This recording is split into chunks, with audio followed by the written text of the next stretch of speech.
Hey guys, welcome to doctors hangout. मैं हूं engineer अभिषेक चौबे और मेरे साथ हैं भाई अभिषेक भाई। मैं हूं तो डॉक्टर शलभ अग्रवाल, लेकिन यार टाइम हो रहा है 8 शाम का ओह और अपन कब से बैठे हैं? हम तो सुबह 5 बजे से बैठे हुए हैं यार। हमारी भाई। तो प्लानिंग थी कि आज 5 से 7 8 हम पॉडकास्ट रिकॉर्ड कर लेंगे और आज तो हमारा पहला पॉडकास्ट रिकॉर्ड होने वाला है। तो पहले दिन ही फेलियर। पहले दिन ही फेलियर, अब क्या करें यार। आप लोग कुछ बताओ, कॉन्फिडेंस कैसे बूस्ट करें? कैसे होगा यार, 8 बज गया, अब तो हमें लग रहा है पहले दिन निराशा। और अरे भाई कोई तो आया, कौन आया? कौन है? अरे भाई अरे भाई अरे अभिषेक डॉक्टर कैसे हैं? साहब, क्या हाल बढ़िया है? बढ़िया बढ़िया। आइए डॉक्टर साहब। बैठिए। हेलो। और सर बताइए कैसे चल रहा है? बहुत बढ़िया। आपकी कमी थी। हाँ, और ये थोड़ा सा टाइम हो गया। सॉरी। और आज की शाम आपके नाम।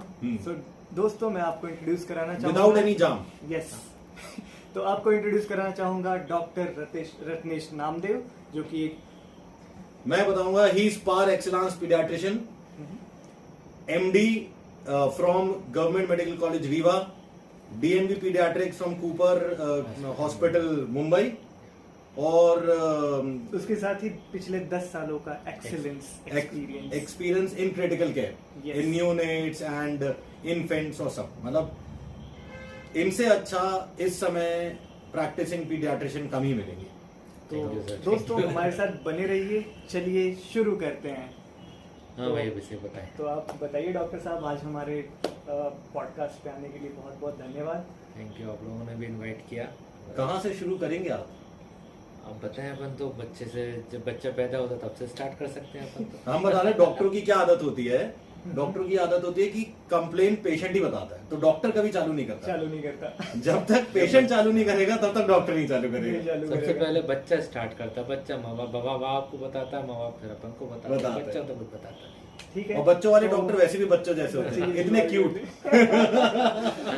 तो दोस्तों, मैं आपको बताना चाहूँगा, अभी जस्ट 15 दिन पहले ही मेरी बेटी हुई है। तो मेरे से अच्छा क्वेश्चन शायद अभी इस प्लेटफॉर्म पे किसी के पास नहीं होगा रादर देन डॉक्टर रत्नेश। सो मैं शुरुआत करता हूँ अपने क्वेश्चन से। और हम कांग्रेट्स करते हैं सबसे पहले तो अभिषेक को कि Thank उनके you. यहाँ लक्ष्मी हुई है। Thank you so congratulations. Much. She came on Friday. और आप चाहते थे कि आपको बेटी हो। और हम चाहते ही थे कि हमारी बेटी हो पहली। तो I am really much thankful to God having that childhood. So और सिजेरियन के साथ टाइम पीडियाट्रिशियन मैं ही था। हाँ, क्या हमारे बात है, pediatrician क्या बात भी है। डॉक्टर रत्नेश ही थे। तो इससे अच्छा सबसे कुछ पहले नहीं मतलब सकता। बच्चे को रुलाया इन्होंने, रुलाया इन्होंने ही। रुलाया। और इससे रिलेटेड हमारे फन क्वेश्चन और हंसाएंगे भी हम। हंसाने वाले भी यही। अच्छा, इसी से एक बहुत इंपॉर्टेंट क्वेश्चन याद आया। बच्चे का रोना, जैसे ही बच्चा पैदा होता है उसका रोना, रुलाना कहते हैं ना, उसका रोना कितना इंपॉर्टेंट है और कितने समय के अंदर और क्यों? एक्चुअली बच्चे का जो रोना है ना, बच्चा रोना उसकी पूरी लाइफ लॉन्ग पे डिपेंड रहता है। यदि बच्चा कितनी मतलब यदि 1 मिनट के अंदर रो देता है, एक्चुअली अपन कोशिश करते हैं इतना जल्दी रो दे बच्चा। रोता है तो बच्चे के अंदर जैसे ऑक्सीजन जाती है लंग्स में क्या होता है, बच्चा माँ के पेट के अंदर होता है ना सर, तो उसमें लंग्स में पूरा फ्लूइड भरा हुआ होता है।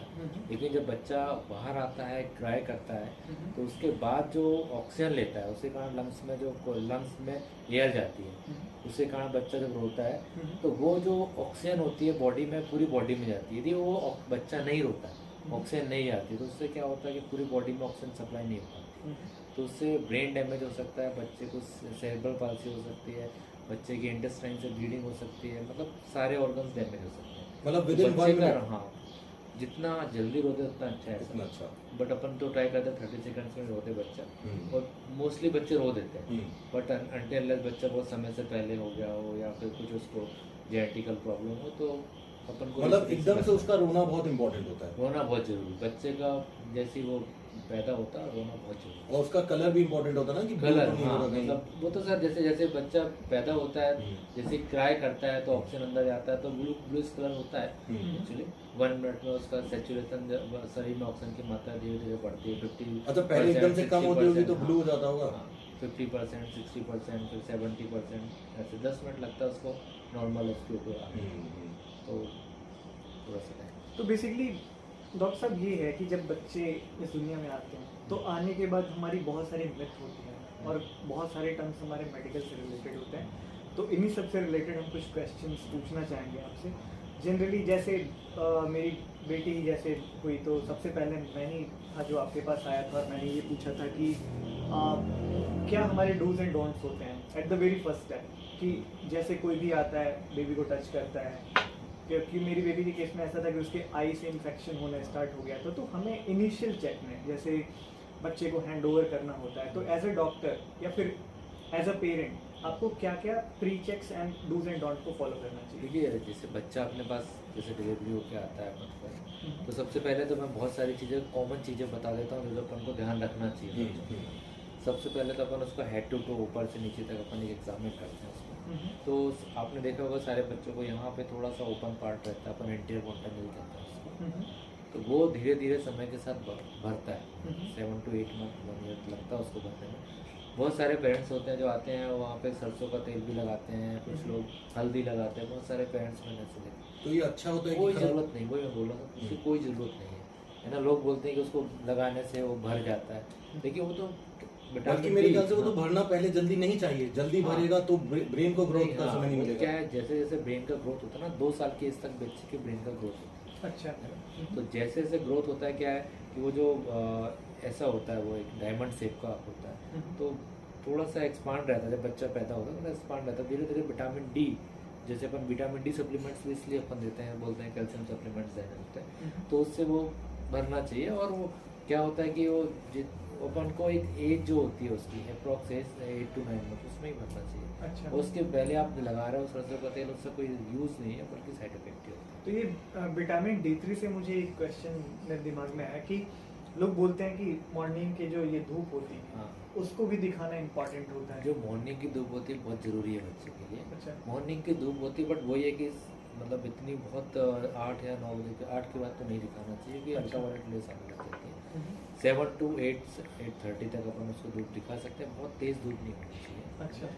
तो वो धूप अपन दिखा सकते हैं। विटामिन डी जो है हम लोग रिकमेंड करते हैं कि जनरली 2 साल तक विटामिन डी सप्लीमेंट्स देना चाहिए, बट एटलीस्ट 1 साल तक तो कंटिन्यू करना चाहिए। विटामिन डी के फ़ायदे बहुत सारे होते हैं। एक तो ये होता है कि अपने बच्चे की जो बोन होती है ना, बोन्स के स्ट्रॉन्ग के लिए बहुत ज़रूरी होता है। बच्चे माँ जो होती है उसके मिल्क में विटामिन डी कम होता है। अच्छा। और विटामिन डी बॉडी में कैल्शियम के एब्जॉर्प्शन के लिए बहुत ज़रूरी होता है। कैल्शियम का एब्जॉर्प्शन नहीं होगा तो बोन्स वीक हो जाएंगी, है ना, तो बहुत ज़रूरी। दूसरा, बच्चे ऐसा देखा गया जिन्हें विटामिन डी नहीं देखते उन्हें बिहेवियरल डिसऑर्डर्स के चांसेस ज़्यादा होते हैं। अच्छा।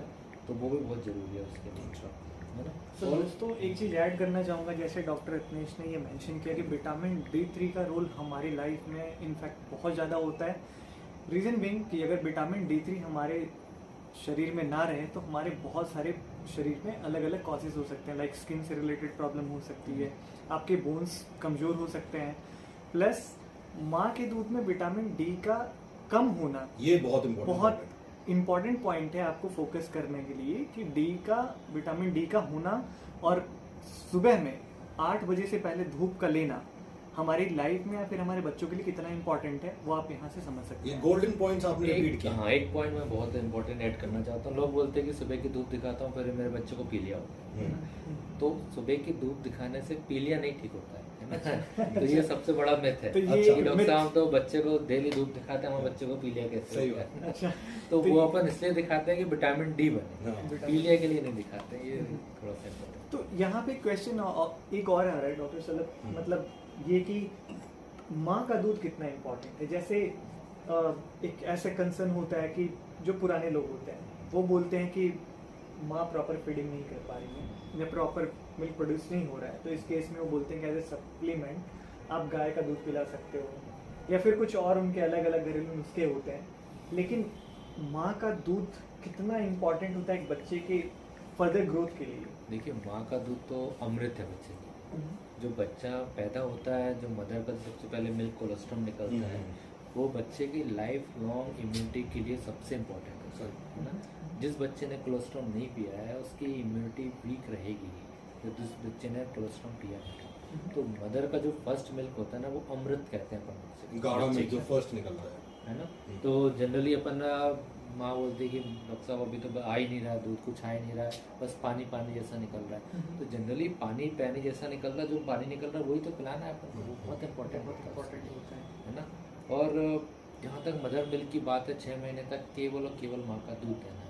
अपन अपन गाय का, भैंस का, बकरी का कोई दूध नहीं। अच्छा, इसके पीछे का साइंस क्या है कि मतलब कोई सब्स्टिट्यूट गाय का और इन सब का दूध नहीं उसका देना? कोई सब्सिट्यूट नहीं होता। क्या होता है, गाय का जो मिल्क जो होता है वो गाय के बछड़े के लिए, बिल्कुल। अच्छा, इंसान के बच्चे के लिए तो होता नहीं है। और भैंस का जो दूध है वो वो उनके डाइजेशन के लिए अच्छा है और उनके लिए अच्छा है। हाँ, उसका प्रोटीन और फैट इतना ज़्यादा होता है कि हमारा बच्चा जो अभी डिलीवर हुआ है, जो छोटा है, उसका लिवर इतना अभी मैच्योर नहीं हुआ है कि उस पर जो इतना हाई प्रोटीन और फैट है उसको डाइजेस्ट कर सके, है ना। तो डाइजेस्ट नहीं कर पाता, बच्चों को गैस बनती है। एक काऊ मिल्क प्रोटीन एलर्जी भी एक बीमारी होती है, इसमें आंतों से खून भी आने लग जाता है। अच्छा। तो ये बहुत ही और सिर्फ और उनके बच्चे तो बड़े पैदा होते हैं, हाँ, तो इसलिए उनके लिए ठीक है। उनके लिए कहाँ ठीक है। बड़ा है, अब उनके लिए फैट की रिक्वायरमेंट ज़्यादा है, प्रोटीन की रिक्वायरमेंट ज़्यादा है ना। अपना बच्चा छोटा है, उसके लिए इतनी रिक्वायरमेंट नहीं है। उसके लिए जो रिक्वायरमेंट वो अपनी मदर मिल्क से ही पूरी होती है। मदर मिल्क में जो एंटीबॉडीज होती हैं वो बच्चे की इम्यूनिटी के लिए बहुत इंपॉर्टेंट होती है। ठीक है। तो अगर अपन कंपेयर करते हैं, जैसे गाय का दूध है उसमें फैट लेवल अगर कंपेयर करें और माँ के दूध में फैट लेवल ज़्यादा कंपेयर होता है करें, तो किस में फैट लेवल ज़्यादा होता है? मदर अपना काऊ मिल्क, काऊ मिल्क में फैट लेवल नहीं, ज़्यादा और होता अभिषेक प्रोटीन भी भाई ज्यादा। अल्टीमेटली ये भी इम्पोर्टेंट नहीं है कि किसमें फैट ज्यादा है, किसमें हाँ। प्रोटीन, किसमें बेसिकली उसका जो कॉम्पोजिशन है कंपोजिशन वो अपने ह्यूमन बेबी के लिए, जो ह्यूमन मदर का मिल्क है हम्म। वो ह्यूमन बेबी के कॉम्पोजिशन के लिए बेस्ट है, ह्यूमन बेबी के कंजम्पशन के लिए बेस्ट Best है। है। जो काऊ का मिल्क है वो काऊ बेबी के लिए बेस्ट है, जो बफलो का मिल्क है वो बफलो के बेबी के लिए बेस्ट है ना।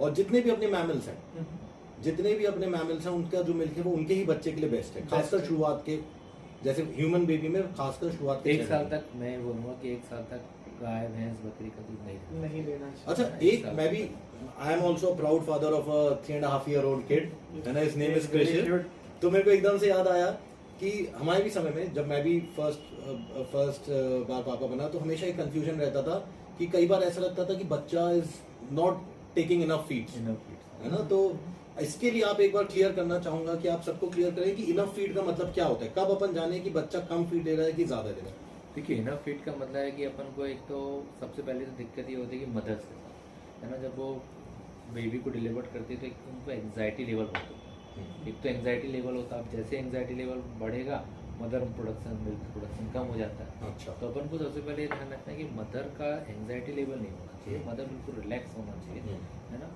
मदर को कम से कम अपन 3 से 4 लीटर पानी पीने बोलते हैं, कम से कम 1 से 2 लीटर दूध, 1 लीटर तो एटलीस्ट दूध पिए वो। जितना वो पिएगी, जितना रात को फीडिंग कराएगी, क्योंकि रात में ऑक्सीडेशन का रिलीज ज़्यादा होता है, तो जितना मदर रात में मिल्क पिलाती है ना उतनी प्रोडक्शन बढ़ता है। अच्छा, एंग्जाइटी टर्म लेवल जो आपने यूज किया ऑक्सीडेशन, ऑक्सीटोसिन। ऑक्सीटोसिन, अच्छा, तो ये हार्मोन्स थोड़ा सा- होता है अच्छा, actually। अच्छा। ये हार्मोन्स होता है और पल्सटाइल मैनर में रिलीज होता है हम्म। ना, और रात में ज़्यादा रिलीज होता है। यदि मदर जैसे फीडिंग कराती है ना हम्म। तो रात में फीडिंग कराना इसलिए बहुत ज़रूरी होता है। अच्छा, तो दोस्तों मैं एक इंजीनियर हूँ और मेरे लिए मेडिकल टर्म आप ही की तरह है, जितना आप जनरल और लेमन लैंग्वेज में समझते हो मेरे साथ भी वही केस है।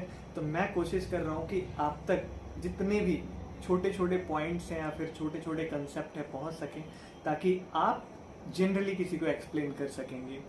अच्छा, और बाय द वे अगर आपको कोई क्वेरी है इसके बाद भी, इसमें आपको लगता है कि कोई चीज अच्छे से एक्सप्लेन नहीं हुई, यू कैन ऑलवेज कमेंट। हाँ, आप हमारे चैनल पे कमेंट कर सकते हो, हम आपके चैनल से, अपने चैनल से Q&A लेंगे और हम पूरी कोशिश करेंगे कि हमारे जो भी डॉक्टर हैं वापस से फिर से हमारे पास स्टार डॉक्टर आएंगे, एक कंडक्ट करें पॉडकास्ट और आपकी क्वेरी को रिजॉल्व करें। हमारा मोटिव ही यही है कि हम आप तक पहुंच के, आपसे जुड़ के आपकी प्रॉब्लम को सॉल्व अच्छा, अभिषेक मैं एक बात ऐड करना जरूर चाहूँगा, मदर मिल्क सफिशिएंट हो रहा है कि नहीं हो रहा है, इसके 3-4 पॉइंट्स है जो कि हाँ, बहुत जरूरी है। वो बहुत, ये लेकिन बहुत एक मिनट पहले मैं ये चाहूंगा, आपको एकदम से हम वो नहीं करना चाहते, आप कॉफी थोड़ा सा एनर्जी बढ़ाओ, है ना।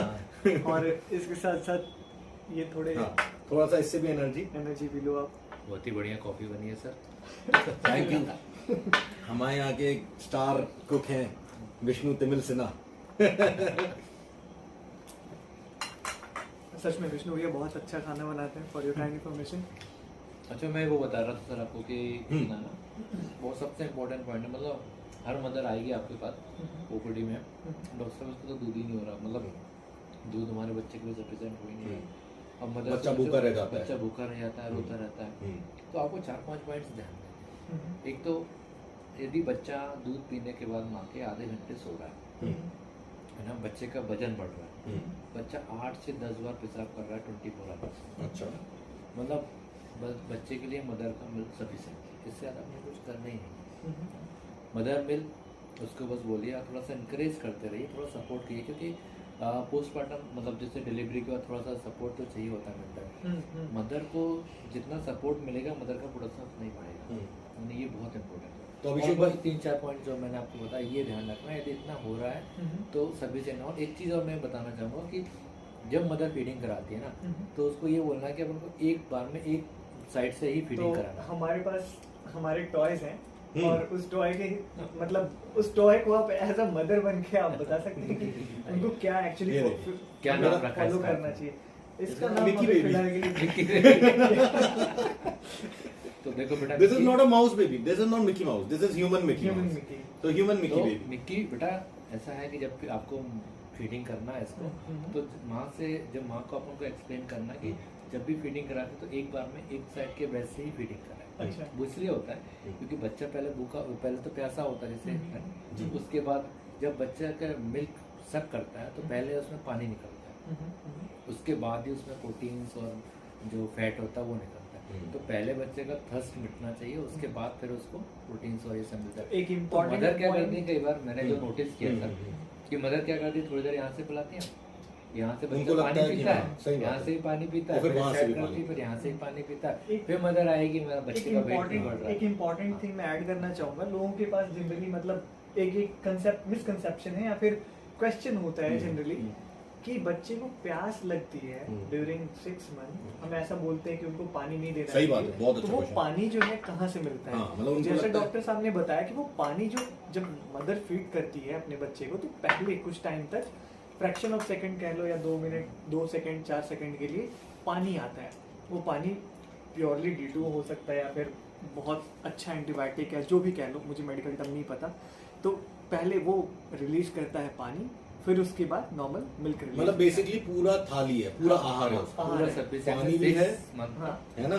और जनरली जैसे हम बोलते उसमें हैं रोटी भी है, चावल भी है, दाल भी है, सब ये भी। कुछ है। बस एक चीज नहीं है, हाँ विटामिन डी, विटामिन डी वो जो आपको अलग और से। एक और पॉइंट ये है कि जैसे पानी तो ले लिया, अब एक साइड से वो फीड कर रही हैं, करते करते उन्होंने पानी पिला दिया, फिर लगा कि नहीं अभी हाँ। प्रोड्यूस नहीं हो रहा, फिर दूसरे साइड से फीड गया, तो आपने क्या किया कि अपने बच्चे को लगातार पानी पिला दिया। पानी पिला दिया। जब वो पानी पी लेता है तो पानी पीने के बाद उसकी भूख ऐसे ही खत्म होने लग जाती है, और फिर आप एंजाइटी और उस केस में क्योंकि चले weight नहीं आते हो बढ़ता। क्योंकि वेट नहीं बढ़ता है, फिर आप परेशान होने लगते हो।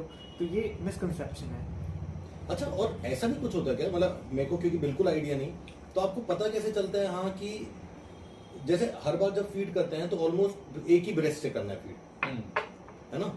और जब वो बच्चा थक जाए उसके बाद तो उसको सो जाने देना। नेक्स्ट बार बच्चा तो जैसे बच्चे का पेट भर जाता है ना तो वो हाँ। सो जाता है, हाँ। और ये भी साइन होता है कि बच्चे का फीडिंग सफिशिएंट हो गया, Sufficient हो गया। कम से कम बच्चा ऐसा कभी नहीं होता कि मान लो एक ब्रेस्ट से फीड कर रहे हैं और बच्चा थोड़ा सा जैसे बड़ा बच्चा हो जाता है ना, कई बार ऐसा होता है मदर ऐसा फील करती है कि मेरा ब्रेस्ट पूरा खाली हो गया, तो एक बार थोड़ा प्रेस करके देखिए कि मिल्क आ रहा है कि नहीं आ रहा है, क्योंकि यूजली ऐसा होता नहीं था, क्योंकि मदर का जो ब्रेस्ट मिल्क का मिल्क प्रोडक्शन होता है मैक्सिमम होता है 5 to 6 to 7 month maximum milk production, और उसी टाइम बच्चे की रिक्वायरमेंट भी ज़्यादा होती है। तो एक्चुअली हमें भगवान ने ऐसा बनाया है ना सर कि जैसे जैसे अपनी रिक्वायरमेंट होती है बेबी की वैसे वैसे बढ़ते जाता है, चेंजेस होते हैं। नहीं, भगवान का तो खैर कमाल है भाई, कमाल है। अच्छा, एक और चीज, जैसे जनरली फीडिंग के टाइम पे मैक्सिमम मदर्स को पता नहीं होता है होल्ड कैसे कि करना है? होल्ड कैसे करना है। ये वो सबसे angle क्या इम्पोर्टेंट होना पार्ट है। देखो क्या होता है ना, बच्चे को ऐसे पोजीशन होनी चाहिए, ये पकड़ू मैं? हाँ, ये पोजीशन ये होनी चाहिए कि बच्चे का जो पैर है थोड़े से नीचे होना चाहिए, मतलब स्लाइडिंग ऐसे होना चाहिए जिससे कि बच्चा कई बार माँ ऐसे पकड़ लेती है, उससे क्या होता है बच्चे ने यहाँ से फीडिंग किया और यहीं से रिफ्लक्स हो गया, बच्चा उल्टी कर देता उल्टी कर है। देता तो है। हमेशा पोजीशन ये होनी चाहिए, बच्चा ये पास में होना चाहिए, बच्चे का जो लोअर लिप और ये अपर लिप होता है ना, तो लोअर लिप जो है ब्रेस्ट को टच करना चाहिए। अच्छा। और एरियोल मतलब एक ब्लैक पॉइंट पार्ट होता है जो ब्रेस्ट में, उसको बच्चा पूरा कवर होना चाहिए, बच्चे का मुंह बड़ा खुला होना चाहिए, और नीचे वाला जो लिप्स है थोड़ा सा टिल्टेड होना Tilted चाहिए, होना और चाहिए। नीचे वाला जो चिन है वो ब्रेस्ट को टच टच करना चाहिए। ओके। ये बेस्ट और पोजीशन। नाक नहीं पूरी बंद होनी नाक चाहिए। बंद नहीं होनी, वो इसलिए अपन बोलते हैं कि नीचे का जैसे टच रहेगा ना तो ऊपर का खुला रहेगा खुला थोड़ा सा, रहेगा। है ना। आप यदि ऊपर से प्रेस करोगे तो नाक बंद हो बंद हो जाएगी, जाएगी। और बच्चा सबसे इम्पोर्टेंट है मुंह से सांस नहीं ले सकता। नहीं, नहीं। ये भी वो बहुत नाक से सांस ये लें। गोल्डन पॉइंट्स हैं। अपन मुंह से सांस ले सकते हैं, पर बच्चे को मुंह से बच्चा सांस नहीं लेते ले नहीं और आती। लोगों के मिथ क्या है इसके पीछे कि अगर बच्चे का नाक जो है दब जाता है तो उसकी नाक टेढ़ी हो जाएगी। तो ये मिसकंसेप्शन आप नहीं पालना। जनरली उसकी ब्रीदिंग रुक जाएगी, इससे बच्चे को सांस लेने में तकलीफ हो सकती है। तो एक ही ये पॉइंट है। एक और एक मतलब- पॉइंट बस मैं ऐड करना हाँ। चाहूँगा। क्या होता है, जैसे बच्चे को कई बार मदर आती है हमारे पास कि डॉक्टर साहब ये तो बच्चा तो दूध निकालता है दूध पीने के बाद। तो उसमें एक कॉन्सेप्ट ये होता है कि बच्चा यदि दही जैसा दूध निकाल रहा है, ये बच्चा होता है दूध पिलाया अपन ने और दही जैसा फटा सा दूध निकाल रहा है, तो वो बिल्कुल नॉर्मल है। अच्छा। है ना? अपन ये बिल्कुल नॉर्मल होता है, बच्चा पेट में आता है, पेट में एसिड होता है, उससे थोड़ा सा डाइजेस्ट होता है, थोड़ा सा रिफ्लक्स होता है, वो नॉर्मल है। तो उसके लिए अपन को अननेसेसरी, मैंने देखा है कि मेडिसिन से स्टार्ट कर देते हैं हाँ। लोग और ये कर देते हैं, जो और खराब है। लोग बोलते हैं कि हाँ, तो छोटे बच्चे को जितनी कम मेडिसिन दो आप उतना अच्छा। उतना अच्छा है। उतने उसके ऑर्गन्स मेरे ख्याल से इमेच्योर हैं। आप हाँ। जितनी मेडिसिन दोगे, साइड इफेक्ट अभी जो डैमेज जितना हाँ, हो जाएगा बिल्कुल। वो एक बार को बड़े में उतना नहीं होगा। नहीं तो अपन को ये चीज़ें ध्यान, क्या क्या नॉर्मल है, सबसे इम्पोर्टेंट होता है बच्चे में क्या चीज़ें नॉर्मल है, ये समझ वो समझना बहुत इम्पोर्टेंट होता है। जैसे मैंने आपको बताया कि बच्चा दही जैसे निकालता है, बच्चे को हिचकी आती है, वो भी नॉर्मल है। हिचकी आती है बच्चे को, बच्चा पेशाब करने के पहले रोता है, वो भी नॉर्मल है। थोड़ा सा अच्छा, तो जैसे इसके लिए दूध लेकिन लेने के बाद- रत्नेश सर एक मिनट, इसके लिए अपन जैसे अपन सीखना चाहते हैं कि बच्चा जो है कि क्या नॉर्मल है, इसके लिए एक आध दो बच्चे कर लें, फिर तीसरे चौथे में सीख जाएंगे। ये सही है। तो भाई पॉपुलेशन कंट्रोल भी होगा और हमारा देश चाइना को भी पीछे छोड़ देगा। लाइटर साइड है, कैजुअल है। वैसे चाइना को पीछे छोड़ चुका है, छोड़ मैं चुका है। आपको oh, just thank you so much. ये तो कोई मैं- सर जैसे लोगों के बदौलत हमारा तो एक ही और एक ही रखने का मन है। अच्छा सुनो, तो सिमुलेटर नहीं आते है ना? अच्छा, एक बच्चा सिमुलेटर जैसा आए। अपन ने 6 महीने सिमुलेटर में रोज सुबह आधे घंटे की प्रैक्टिस, पापा लोग को ज्यादा चाहिए होती भाई, मेरे को तो पकड़ने नहीं आता था शुरुआत में। सीरियसली ये कुछ क्या होता है ना, मैंने एक चीज और देखी कि जो फादर होते हैं उनका अटैचमेंट उतना होता नहीं बच्चे के साथ, बच्चे के साथ नहीं वो- करना। हाँ। क्योंकि वो बच्चे को पकड़ते ही नहीं हाँ, है। हाँ। मदर हमेशा फीडिंग करा रही है, मदर के मेरा पास तो में इतना बच्चा है। बैड लग रहा भाई, इतना बैड लग रहा कि मैं तो 6 महीने तक बच्चे को देख नहीं पाया शुरुआत में देखने के बाद, ओह। क्योंकि वो बच्चा कोरोना पीरियड, उसका बर्थडे आता है 29 जनवरी 2020 को। अरे। उस समय मैं गुवाहाटी में अपनी ट्रेनिंग कर रहा था, है ना, और फिर मैं जब केवल जिस दिन वो पैदा हुआ उस दिन मैं आया बाई फ्लाइट और फिर वापस चला गया, है ना, क्योंकि मेडिकल रेटिना की अपनी ट्रेनिंग कर रहा था गुवाहाटी में। और फिर जब तक मैं लौटने का हुआ तब तक कोरोना अपने पीक पे आ गया, क्योंकि मार्च एंड पे लौटना था। तो जब मैं लौटा, मेरे को अपना जहाँ डॉक्टरी फील्ड में मुझे एज अ डॉक्टर काम करना चालू करना पड़ दिया, तो क्या हुआ, मेरे को अलग रहना पड़ रहा था बच्चे से। तो 6-8 महीने तक तो मैं बच्चे के पास नहीं जाया, क्योंकि मुझे भी डर लगता था कि कोरोना कहीं उसको ना फैल जाए।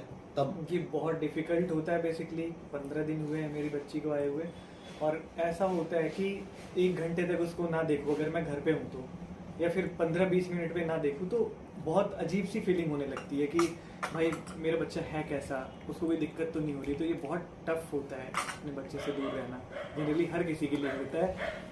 हमारे डॉक्टर साहब बहुत स्ट्रांग हैं। एज अ डॉक्टर उन्होंने एक वो जिम्मेदारी ज्यादा लगी। जिम्मेदार नागरिक होने का भी फर्ज निभाया। एज अ डॉक्टर उन्होंने अपनी बेस्ट, वो क्या बोलते हैं, बेस्ट टैलेंट होने का और जिम्मेदारी जो स्किल निभाया। थी मेरे पास, जो उस समय जरूरत थी दुनिया को कि भाई एज अ डॉक्टर मेरी ज्यादा जरूरत थी, और इसके लिए लेकिन मेरे को वो कर पाया मैं। उसके लिए मैं सबसे बड़ा थैंक्स मैं अपनी वाइफ को, अपने मदर फादर को देता हूँ, अपनी फैमिली को देता हूँ, क्योंकि मेरी वाइफ ने, वो अकेली बेचारी एक अलग कमरे में थी ऑलमोस्ट उस 6 महीने के लिए उस बच्चे के साथ, क्योंकि मदर फादर भी डॉक्टर हैं, है ना, उन लोग को भी पेशेंट से डील करना पड़ता था, तो वो भी देखने नहीं जा सकते थे।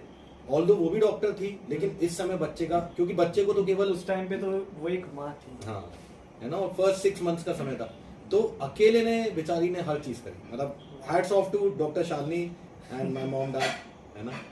तो खैर on the lighter side, on the line हम आते हैं, तो यहाँ पे मेरे मन में एक और क्वेश्चन है जनरली, कि जैसे आजकल जनरली होता है कि मैंने कई जगह सुना है कि मैं भाई अपने बच्चे को लेके डॉक्टर के पास गया और डॉक्टर ने बोला कि बच्चे को नज़र बट्टू ना लगाओ, काजल ना लगाओ, बच्चे को ऑयलिंग ना करो।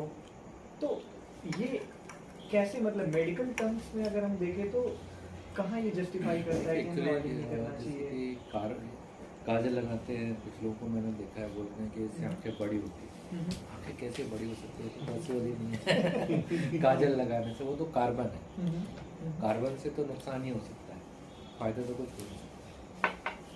तो आपको कार्बन क्यों लगाना है बच्चे की आंखों में, है ना? सही बात है। उसके साइड इफेक्ट ये होते हैं, केमिकल होता है वो, है ना? तो इन्फेक्शन होता है उसमें, इन्फेक्शन के चांसेस होते हैं। दूसरा ये कि बच्चे को मालिश भी आप करा रहे हैं ना, तो सबसे बेस्ट बच्चे की स्किन के लिए नारियल का तेल, नारियल का तेल होता है।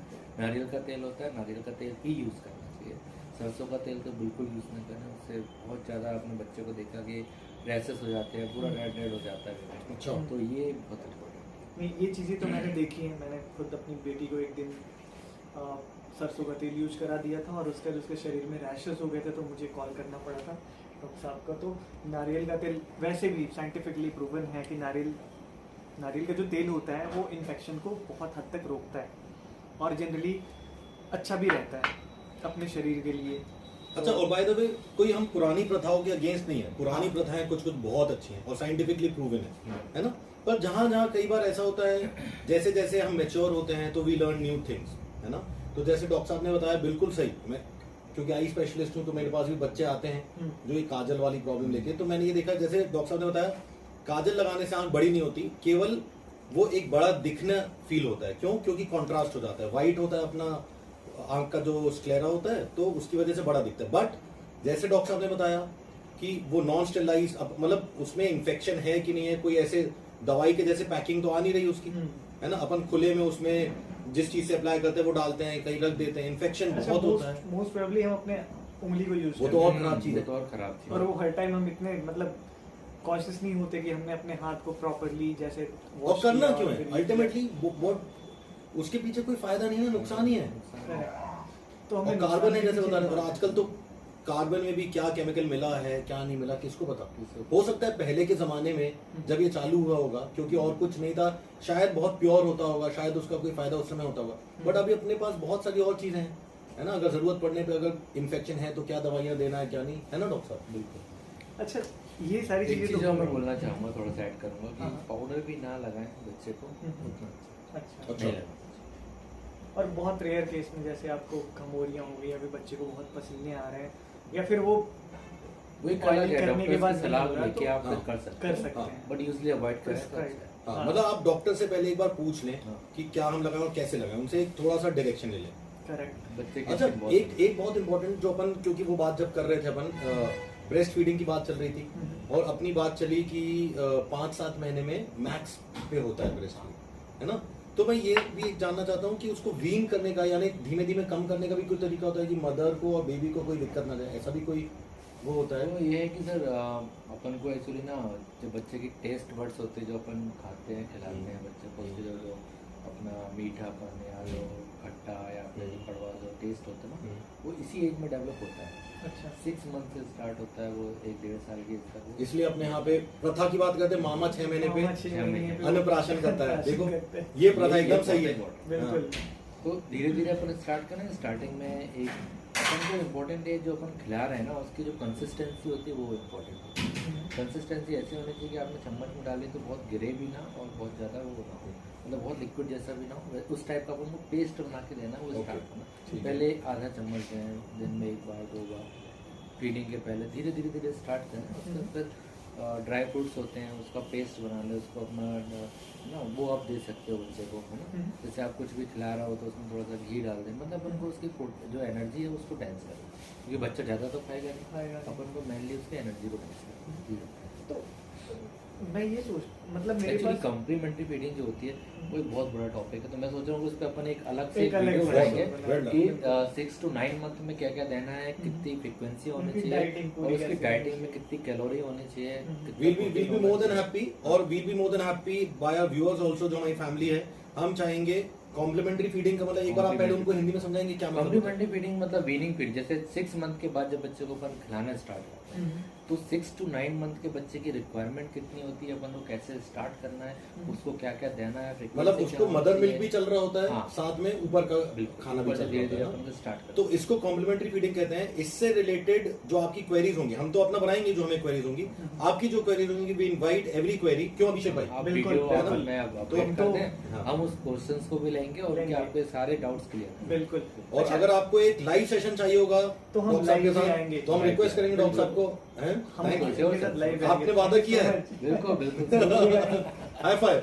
अच्छा, एक और चीज मदर्स मिल्क की बात आई तो मैं ये पूछना चाहूंगा कि अपार्ट फ्रॉम फीडिंग जो मदर्स मिल्क होता है कितना इम्पोर्टेंट होता है बाकी और चीज़ों के लिए, लाइक कितना काम करता है? एंटीबायोटिक मैंने सुना है।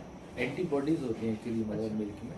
वो जो एंटीबॉडीज होती है ना, बच्चे की प्रतिरोधक क्षमता, ये ऐसा देखा गया है कि बच्चे में जो रेस्पिरेटरी इन्फेक्शंस होते हैं ना, और बच्चे में बार बार जो इन्फेक्शंस होते हैं, जो बच्चा मदर मिल्क लेता है उसको इन्फेक्शन के चांसेस कम होते हैं एज कम्पेयर टू कि जो अपन फार्मूला फीड दे रहे हैं, या जैसे बहुत सारी कम फार्मूला फीड्स हैं अपन प्रमोट कर रही हैं कंपनियां। सही बात। और मेरे ख्याल से केवल बचपन में ही नहीं, अभी से लेकर जिंदगी भर की इम्यूनिटी उनकी बेटर हो जाती है। बच्चों में एक सबसे इम्पोर्टेंट ये था, जो मैंने पढ़े हैं कुछ आर्टिकल, जो बच्चा ब्रेस्ट फीड लेता है 6 मंथ तक, एक्सक्लूसिव ब्रेस्ट फीडिंग, 2 महीने तक अपन 2 साल के एज तक बच्चे को ब्रेस्ट फीड कराना चाहिए।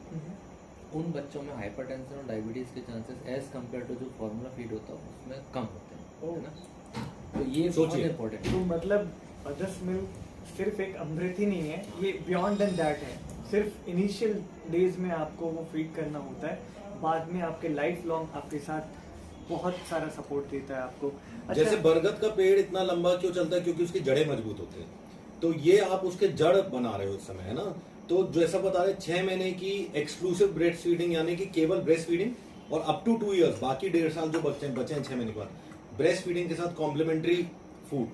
तो ये जड़ें आप इतनी मजबूत कर रहे हो कि यहाँ से आप डायबिटीज, ब्लड प्रेशर, और अभी तो उनके ऊपर स्टडी होगी, तो मेरे को लगता है आगे जो मैंने आज तक देखा है, जब अपन स्टडी आगे बढ़ती है ना, तो 2-3-4 कारण हर चीज में निकल के आते हैं। ऐसे ही इसमें भी निकल के आएगा कि शायद कैंसर में भी आपको जिंदगी भर में कम चांसेस हो जाते होंगे, ऐसा हो सकता है। अभी स्टडी में बिल्कुल स्टडीज आर इन प्रोग्रेस। अच्छा, हमारे इस कॉन्वर्सेशन में एक फन पार्ट भी हमने सोचा कि हम एक फन पार्ट रखते हैं। तो एज अ पीडियाट्रिशियन बेसिकली इनके पास, तो डॉक्टर साहब के पास बहुत ही फन पार्ट होंगे। तो मेरा क्वेश्चन ये है इनसे कि एज अ डॉक्टर जब फर्स्ट टाइम आप न्यू बॉर्न बेबी को इंस्पेक्ट करने जा रहे होते हो, तो आपके साथ सबसे स्कैरिएस्ट और सार्कास्टिक थिंग क्या हुआ है जो आपको बहुत फनी लगा? उसमें यही होता, अपन बच्चे को एग्जामिन करके जा रहे हैं, अपन ने देखा बच्चे को, पता लगा कि उसने अपने ड्रेस पे पॉटी कर दिया। और ये होता है सर, बहुत कॉमन है। तो आपको तो फिर एक आध 2 जोड़ी एक्स्ट्रा रख के चलना पड़ता है। रखना पड़ता है। मतलब आप सिर्फ रेनी सीजन में ही अपने पैर, क्लॉथ के पैर रख के नहीं चलते। As a doctor, as a बच्चों के डॉक्टर जो बोलते हैं, उनकी ये कॉम्प्लीमेंट्री है कि उनको हमेशा अपने साथ एक एक्स्ट्रा पेयर ऑफ क्लॉथ लेके चलना पड़ता है। और ये अच्छा आइडिया दिया, रेनकोट पहन के चलते। आप रेनकोट पहन के इंस्पेक्ट करके जाओ, एनी टाइम एक बौछार हो सकती है। तो आप हमारे साथ जुड़ना, और बौछार के साथ ओले भी पड़ सकते हैं। ओले भी पड़ सकते हैं। सो बेसिकली ये आज के सेशन में हमारा मोस्ट ऑफ द क्वेश्चन हमने कवर करने की कोशिश करा है, और हम इसका पार्ट 2 भी एक्सपेक्ट कर रहे हैं up to your Q&A. So stay tuned with us. Yes. Please do not. You are our family, and let us expand this knowledge.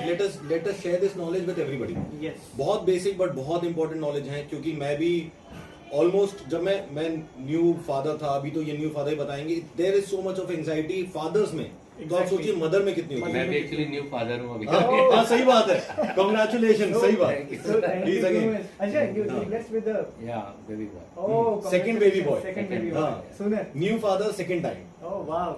तो आप देख सकते हो कि हम सभी उस फेज से जा रहे हैं, कुछ गुजर चुके हैं, कुछ न्यू कमर हैं, और still I am a very newcomer. तो ऐसे ही आपके बीच भी ये चीज़ें होंगी, और ये नॉलेज जितनी भी मिथ वर्सेस जो हमारे मेडिकल टर्मिनोलॉजीज हैं, उसको आप प्रमोट करें, उसको आप देखें, लोगों को इनकलकेट करें, मतलब उनको जागरूक करें। So stay tuned with us doctor. एक छोटी सी और बात, जैसे इन्होंने बोला, मैं आपको बता रहा था ना कि फादर में बहुत एंजाइटी होती है, और जब बच्चा पैदा होता है, यार क्या होएगा, जिंदगी चेंज हो जाएगी, होएगा। आप सोचो मदर में कितनी ज्यादा होती है, और मदर की एंजाइटी मिल्क कम करती है, मिल्क कम होती है, बच्चे की हेल्थ खराब होती है जिंदगी भर के लिए, ठीक है ना? तो आपकी एंजाइटी कैसे क्लियर होगी? नॉलेज से, ठीक है ना?